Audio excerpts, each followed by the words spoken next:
The new Forza Motorsport, is it good? Is it bad? Why does the single player operate a bit like a mobile phone game? And how have they managed to get away with ripping off Gran Turismo?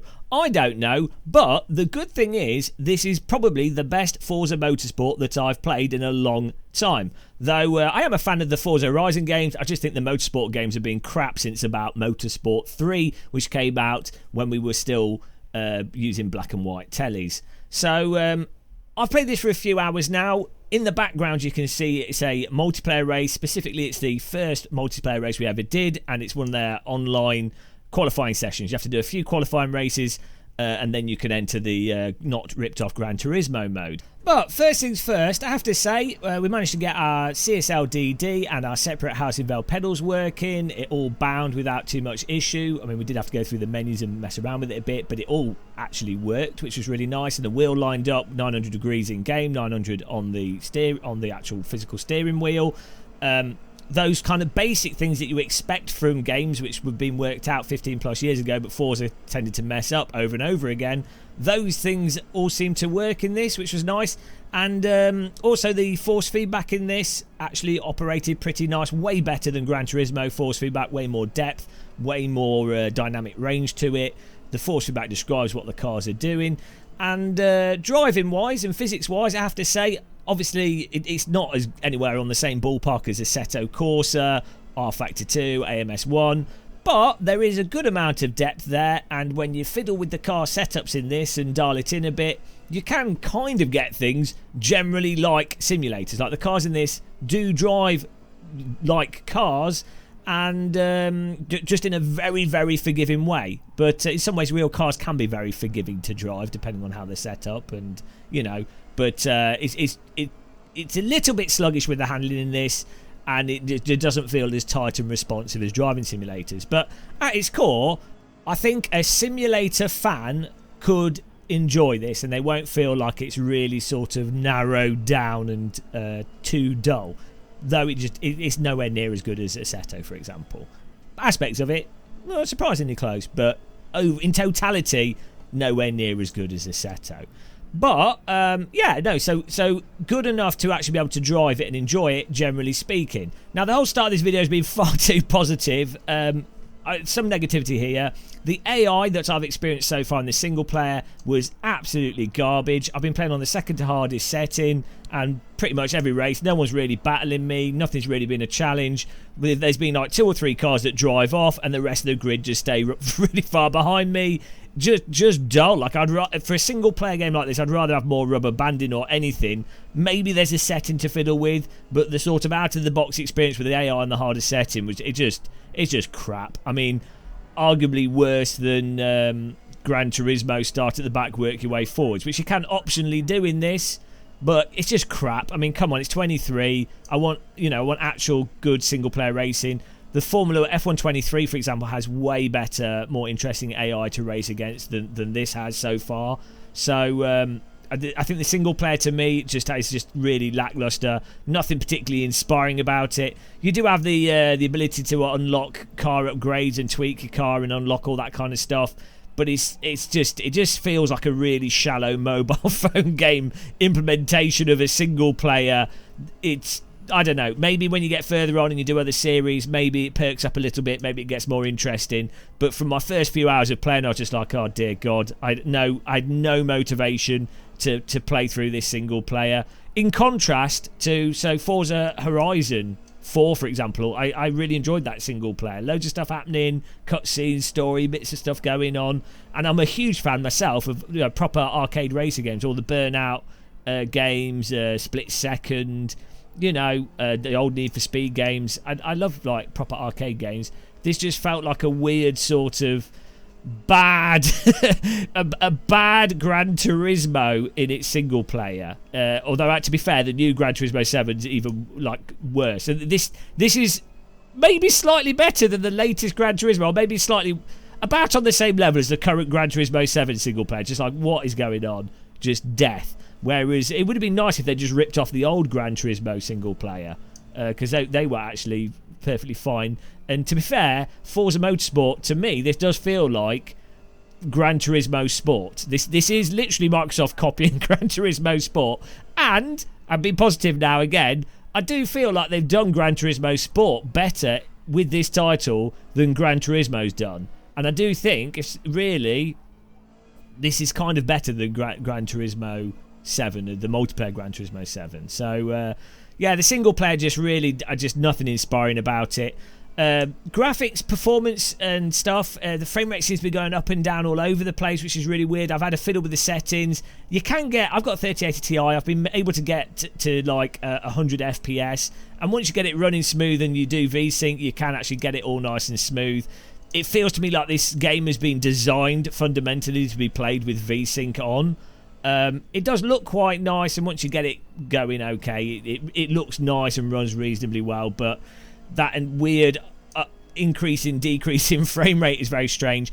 And unfortunately, and actually I think this might be one of the worst aspects of this game, what I noticed was the game really, the handling, everything about it feels really off when you play at 60 hertz VSync locked on, which is what I think the game's been designed for in a sense. It just feels like this massive input delay, as you probably expect from 60 hertz VSync, but it just feels so off. The physics just feel worse. Everything feels worse at 60 hertz or game running at 60 FPS. But then when I got the frame rate turned off, unlocked it, and we're running at 100 plus FPS, actually it's pretty decent. It feels much more snappy, much more responsive. Now, the reason why I bring this up is that in the multiplayer, God knows why, and this is honestly the dumbest and worst thing that they've done with this title, and probably stopped me from actually bothering to play it in the future. Multiplayer, which is the best mode in this and looks to be done well, generally speaking, is locked at 60 FPS. So the multiplayer is locked with massive baked-in input delay, and categorically makes the game way worse to play. And there's nothing you can do. And they've said in the game they've gone, oh, it's to keep it fair. Well, so presumably that means that they've programmed the physics such that the physics are tied into the frame rate, which is bonkers. So that to me absolutely kills the game, especially given that the multiplayer, from my limited experience of it so far, is really nicely presented. The general netcode seemed to work well, combined with cars that are quite enjoyable to drive, and force feedback and physics wise more enjoyable to drive than Gran Turismo. And in our first online race it was really quite pleasant. I mean, the penalty system was a bit weird. I'm not quite sure on the rules and how all that operates, but it's like they actually got something really nice, driving, force feedback, camera settings, runs okay-ish, and then they've crippled it with this absolutely brain dead 60 hertz lock frame rate. Like what? It's insane, absolutely insane. But putting that to one side, as I say, doing the online race, this online race we did, jumped straight in, found the race straight away. Other people seem to be racing relatively clean. I think when you put a ranking system in and a safety rating, it generally tries to make people, they want to get a good result, so they actually end up driving better. So this felt way better online to race than pretty much any other random racing game that I've played online in a public server, if you will. But it's all made moot by that 60 FPS multiplayer decision. It's so insane. Guys, tell me in the comments, am I being mental, or honestly, I cannot fathom how stupid of a decision it is. And what's mind-blowing is they've done so much better with FOV settings, wheel settings, equipment working, nice force feedback. They've done all this other stuff, and then randomly have gone, we'll lock it to 60 FPS in the multiplayer to make it fair. Built from the ground up, 48 times more realistic physics. How are you supposed to experience your physics at 60 FPS? And I know, I get it on console, that's totally normal. It's being normalised. The peasantry is being just accepted. If you're doing an esports game, and this is very much focused around the multiplayer, when you play this and you look at the online, this does, as I say, feel like basically Forza GT Sport ripoff. If it's a multiplayer esports title, frame rate is more important than graphics. And if you're doing competitive online stuff with ranking and rating, you would design the game around frame rate. more than graphics. And this game could run at 100 FPS on a new Xbox. So right, anyway, if they don't fix that or change it, then I don't know. It's so mind-blowingly dumb. I can't deal with it. The only other thing in this game that really puts me off it is the camera, onboard camera.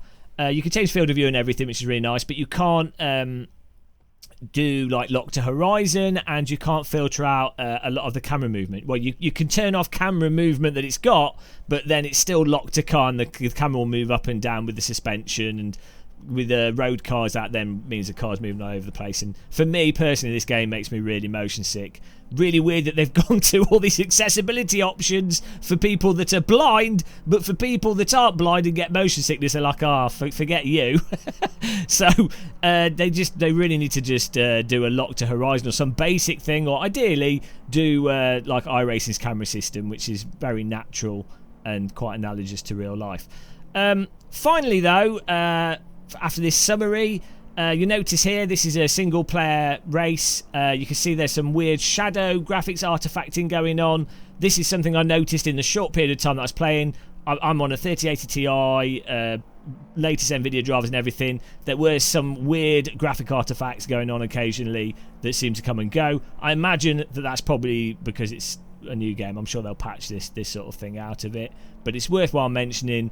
As usual, as you come to expect, if you buy a game and play it straight away, you're going to be a beta tester for the first few months at least, until stuff is more patched. But in totality then, I think this is the best Forza Motorsport. I think if you're on console and you're used to 60Hz VSync, you might not notice that, what I think is an incredibly stupid problem with the game, and so you'll be happy. To be fair, Gran Turismo, that runs at 60Hz and has terrible input delay and just feels really sloppy as a result of that, but everyone just accepts it, because apparently in the games industry and in the reviewer industry, you don't contrast things with everything available on the market, or with stuff that came out 20 plus years ago that solved all these issues. You don't do that. So but yeah, so console players I think could be really happy with this. I think a lot of people could really enjoy this. I think the multiplayer could still be really fun for a lot of people, and I do think your sort of PC sim racers could jump in and actually have some fun with this as well, though it really is not going to tickle that proper sim racing itch.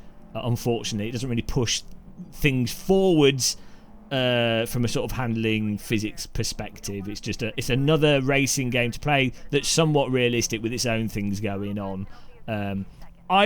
So my advice would be, for most of you guys that probably watch this channel, this is a sort of Game Pass game, or a game to try and see what you think of it.